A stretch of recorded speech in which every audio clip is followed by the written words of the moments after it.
Over the last 48 hours, we had travelled 400 miles south through Colorado, stopping along the way to photograph the mountains, autumn trees, rivers and lakes close to Ridgway and Telluride, as well as the incredible views at the Black Canyon of Gunnison National Park. It was now time for a change of scenery, so we embarked on a 3-hour journey from Ouray to the Red Rock Canyon area of southeastern Utah. After arriving late in Moab, we got up early and headed over to Castle Valley, an area known for its beautiful panoramic views of gigantic red rock formations, the Colorado River, and a stunning backdrop of the La Salle Mountains.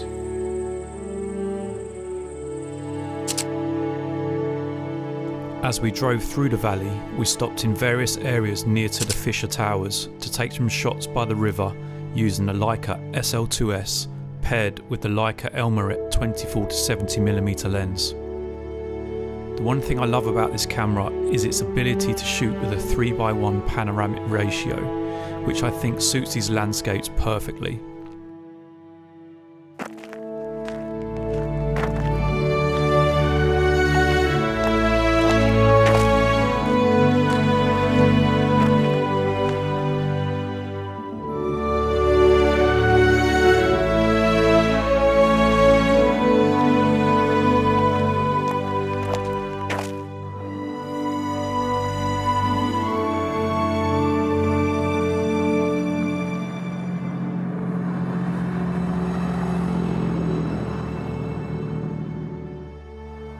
As the morning drew to a close, it was now time to get back in the Jeep and head back through the valley and on to our next stop.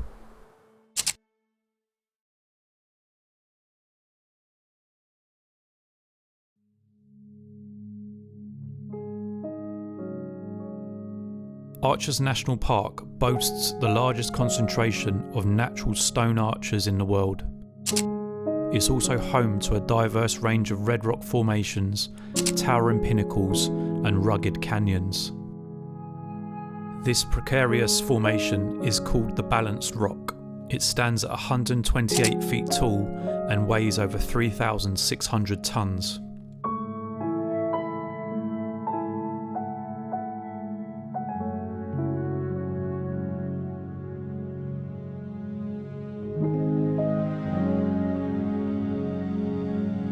The Tower of Babel, a 5,000-foot tall sandstone cliff, is part of the park's Courthouse Tower formations, which are located close to the park's entrance.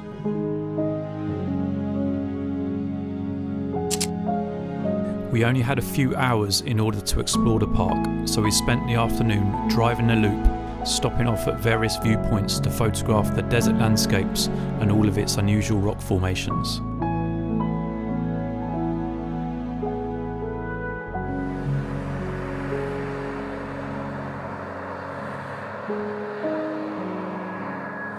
The time had come to leave the park and make the hour's journey over to the famous Canyonlands National Park to spend the rest of the day photographing the panoramic viewpoints from on top of the canyons.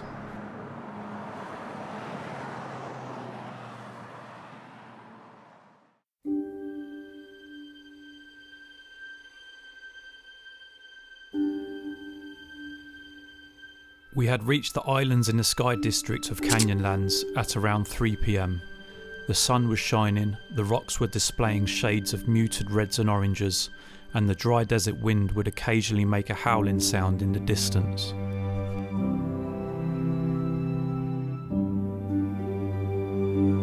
This was the perfect place to pull out the ultra-wide 15mm Voigtlander lens for the Leica SL2-S.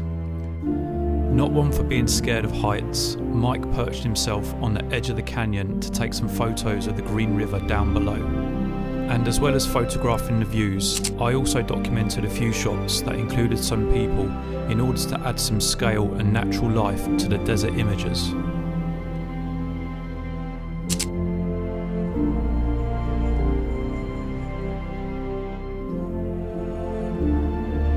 As the late afternoon began to draw in, we headed to the Dead Horse Point to photograph the sunset 2,000 feet high up over the Colorado River.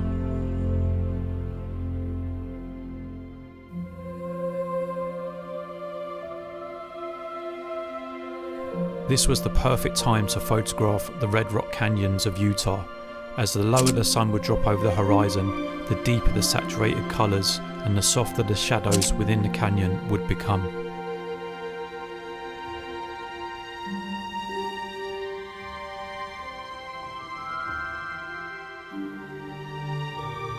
Once the sun disappeared, we headed back to Moab for the night and then drove back at 3 AM into the park in order to get in position to photograph the sunrise over the famous Mesa Arch.